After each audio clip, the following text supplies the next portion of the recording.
Welcome to Penn Jen's Inkwell podcast. My name is Jen Waters. I hope you enjoy my stories.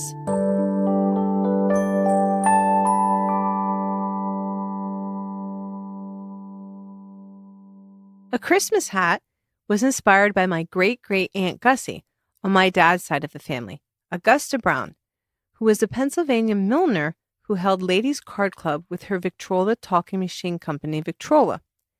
Ike Brown was her husband. My main memory of Aunt Gussie was when I was a child and she was in the hospital, and we went to visit her, and she told me to twirl in a circle so she could see my dress fly high. I actually wrote a song about this on my singer-songwriter release, Simplicity, called Twirl. After she died, my mom would say that Aunt Gussie said she wanted to go to heaven to be with the angels. My mom would also go around saying that Aunt Gussie had a hat shop. I think my mom wanted her own hat shop. Aunt Gussie's Victrola sat next to the piano that I played growing up, which of course is the symbol of the Grammy Award. My mom bought that family piano with her own life insurance when I was a kid. My parents weren't dirt poor, so why she had to use her life insurance to buy it, I'm not so sure, but my mom grew up playing the piano. So she especially liked to play this one boogie-woogie number that she would bang out every now and then. But it was mostly me who played the piano in our house, and it would ring through the entire house, and my dad would always yell at me to stop playing the piano because it made too much noise when he was watching TV. The summer of 1994, after I came back from Berklee College of Music in Boston, I played the piano for hours and hours and hours on end. I wrote the song Mortal Man then, which now appears as part of my singer-songwriter Whimsy songs. So, I think my dad made my mom buy the piano because he wasn't fond of it, but I played it as much as I could. And I started writing songs in middle school when I became bored with my piano lessons. Ann Laser taught me to start playing the piano in the second grade. She was my mother's brother's wife's aunt. She was the pianist at many of the local churches in the Hershey area. She taught me to handwrite all the music notes out on the staff when I was a kid. Later, I learned more about music in 8 years of public school choir and 2 years of music theory in high school. Mrs. Laser would water the plants in her piano room at her house when I would play my new original music pieces with her dog sitting on the piano bench next to me. She also ran Laser's family bookstore in Hershey for years with her husband. I think the first cassette tape that my mom bought me was Amy Grant's A Christmas album from Laser's family bookstore from the music section. On the other hand, the first cassette tapes that my dad bought me were Ghostbusters and Fame. Later, my mom bought me the Amy Grant Unguarded tape cassette, and I liked the leopard skin jacket. So for third grade biography day, I made a leopard skin jacket from one of my dad's old white dress shirts and black paint. One day, when I showed up to piano lessons with Mrs. Laser, she had this life-size cardboard cutout of Amy Grant holding roses that came from the Lead Me On tour. She gave it to me. I had no idea what I did to deserve it, but it was mine. I could never throw it out, so I grew up with it in my bedroom. I actually still have it. All of my friends would come over and hang out in my bedroom and wonder why I had a life-size stand-up of Amy Grant in my bedroom. Christmas Hat is scored to O Holy Night, and It Came Upon a Midnight Clear, which I think would especially come to life if it was produced on stage, much like White Christmas. I visited the California Millinery Supply Company in downtown Los Angeles for set ideas for a Christmas hat on stage. For now, here's a Christmas hat as a spoken word recording, hopefully a Broadway musical one day on stage.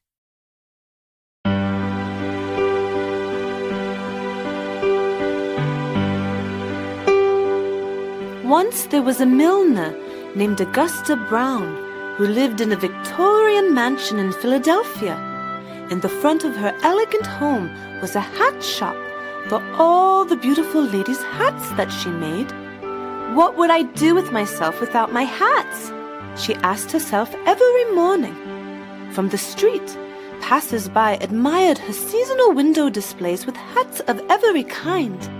At Christmas, She made an especially stunning display with hats on a well-lit Christmas tree. On the top of the tree, she would hang her annual red and white Christmas hat. Every Mrs. Claus in town would surely like to wear an Augusta Brown hat, her advertisement said. She was known for her pillbox, cloche, peach basket, fascinator, feathers fixed to a comb, and large-brimmed hats. Customers could place orders for any fashion hat imaginable with a matching parasol, gloves, and a scarf. Augusta had started Augusta Brown Hats with Ike, her husband, who died from a stroke 2 years ago. As a way to build the business, Ike insisted she hold ladies' card club meetings once a week.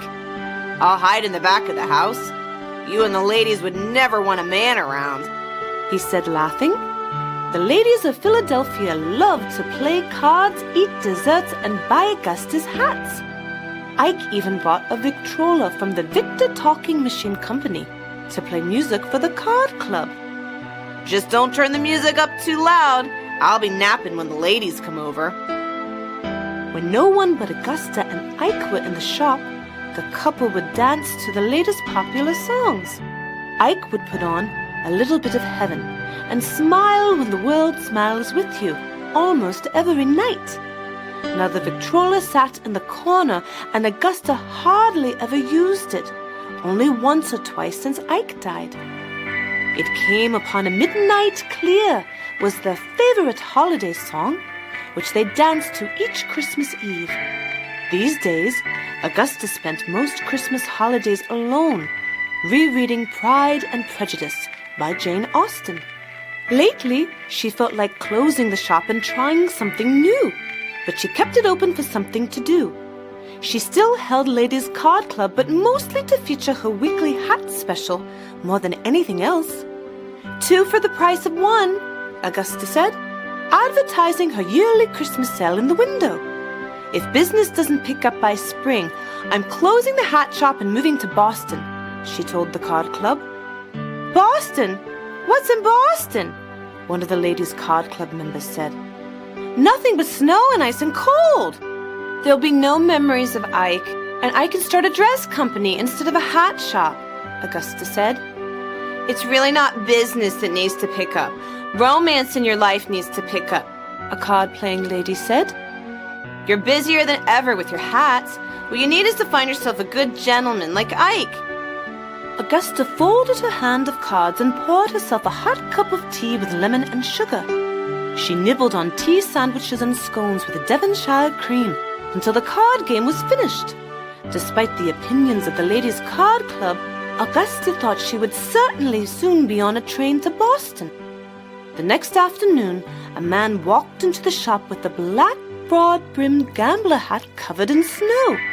As he opened the shop door, the Victrola started playing that glorious song of old, from angels bending near the earth to touch the harps of gold.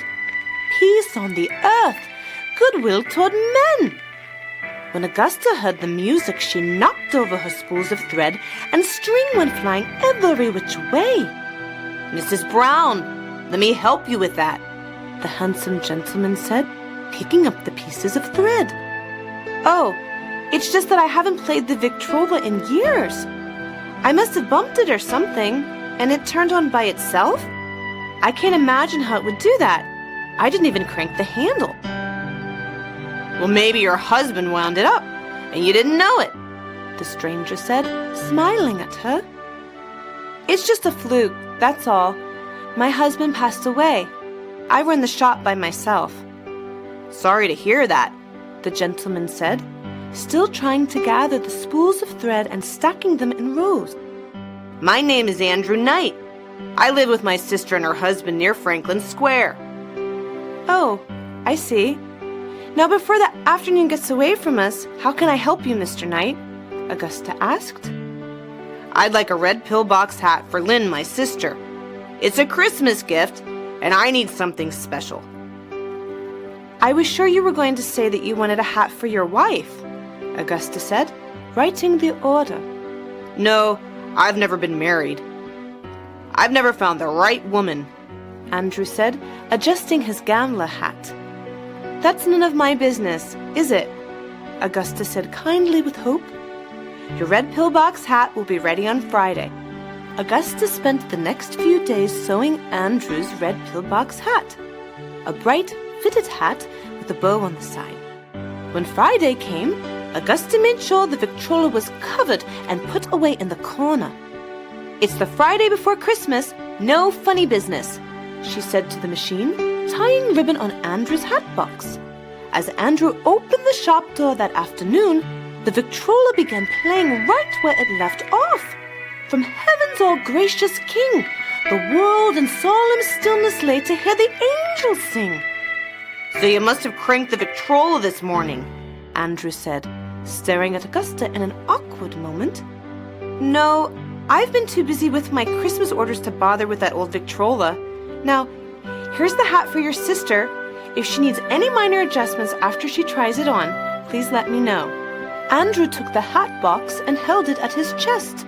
He wandered around the shop admiring Augusta's store. Then he finally turned to her and said, Would you like to go to Christmas Eve dinner with me and my family?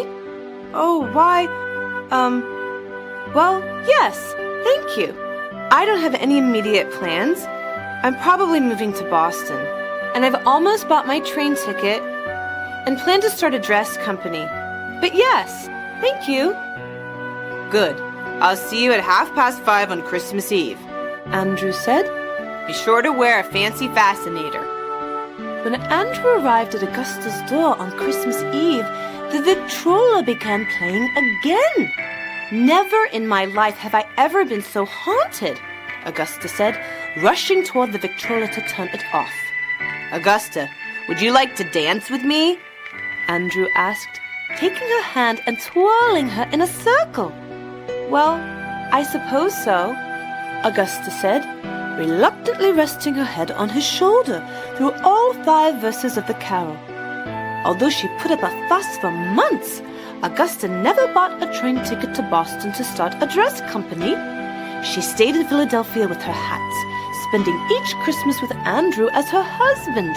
The couple danced to the Victrola for the rest of their lives, grateful for the midnight hour when love itself became clear.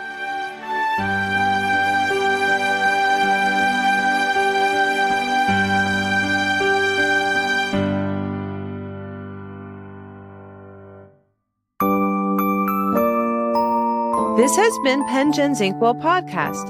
I wrote and performed all the original stories in the podcast. This podcast is produced by Eric Baines, who scored all the stories and poems in the series to original and public domain music. The podcast is associated with my blog of the same name, Pen Jen's Inkwell, which can be found on my website, jenwaters.com.